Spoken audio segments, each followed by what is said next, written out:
শখের রান্নাঘরে সবাইকে স্বাগত। আজকে একটা ভীষণ সুন্দর মজাদার একটি ডেজার্ট আর মিষ্টির রেসিপি নিয়ে হাজির হয়েছি। মিষ্টিও বলতে পারেন বা ডেজার্টও বলতে পারেন। তো সঙ্গে থাকুন, পুরো ভিডিওটি দেখুন, অবশ্যই খুব ভালো লাগবে।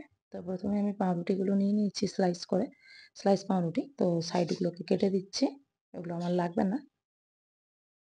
সবগুলো স্লাইস কেটে দেওয়ার পর, স্লাইসের সাইডগুলো কেটে দেওয়ার পর আমি চৌকো করে এক একটা রুটিকে 4 টুকরো করে 4 ভাগে কেটে নিচ্ছি। এটা আমি চৌকো শেপ দিচ্ছি, আপনারা চাইলে ত্রিকোণও দিতে পারেন, যেকোনো। তো যাই হোক, আমি সবগুলোই দেখুন এইভাবে আমি কেটে নেব। এখানে আমার কাটা কমপ্লিট হয়ে গেছে। এখন আমি এগুলো ফ্রাইং প্যানে, এটা নিয়ে নিয়েছি ফ্রাইং প্যান একটা।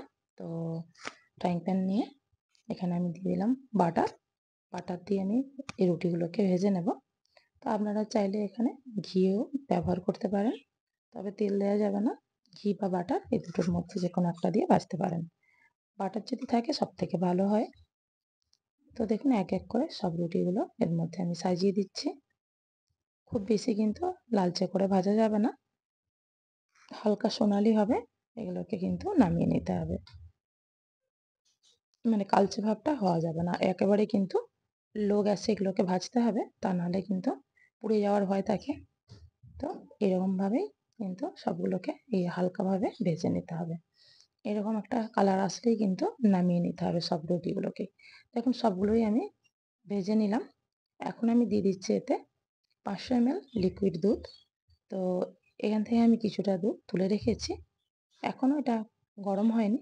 তো এই অবস্থায় আমি এখানে দিয়ে দেব গুঁড়ো দুধ।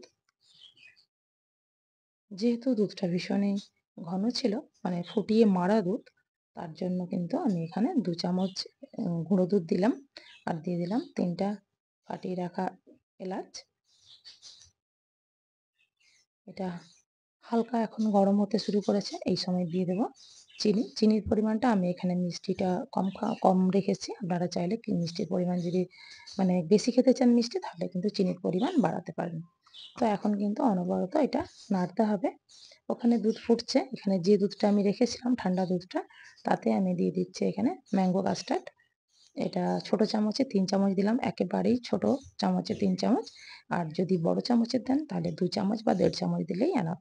খুব বেশি কিন্তু দিলে এটা কিন্তু খেতে ভালো লাগবে না, এবং থিকনেসটাও কিন্তু খুব একটা ভালো হবে না।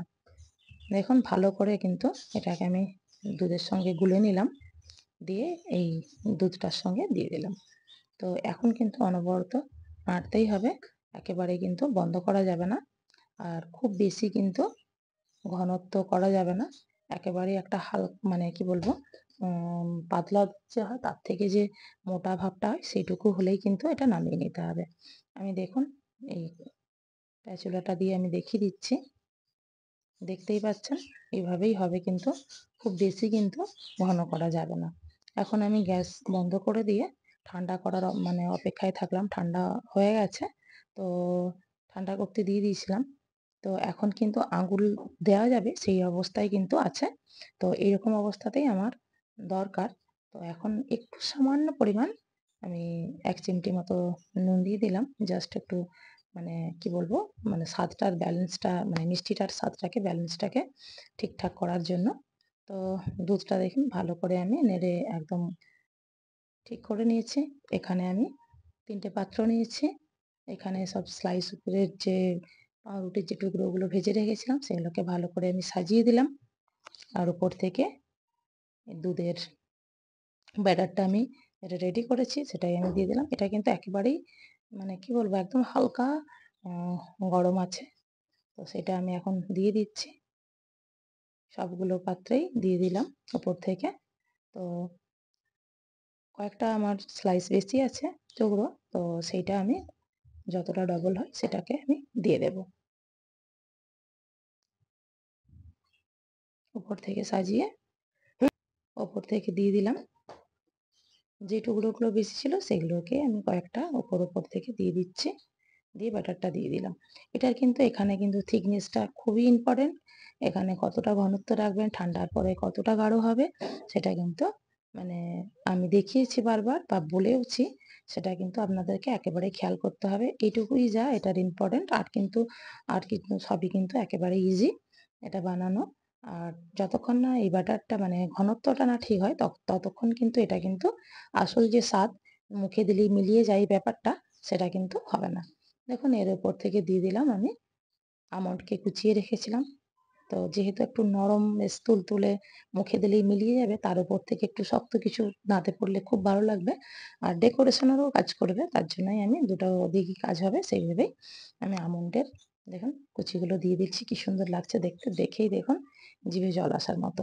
বাচ্চা থেকে বুড়ো প্রত্যেকেরই খুবই পছন্দের এটি একটি রেসিপি। তো অবশ্যই কিন্তু একবার হলেও ট্রাই করবেন। নতুন বন্ধু হয়ে থাকলে অবশ্যই আমার চ্যানেলটিকে একটু ফলো করে দেবেন।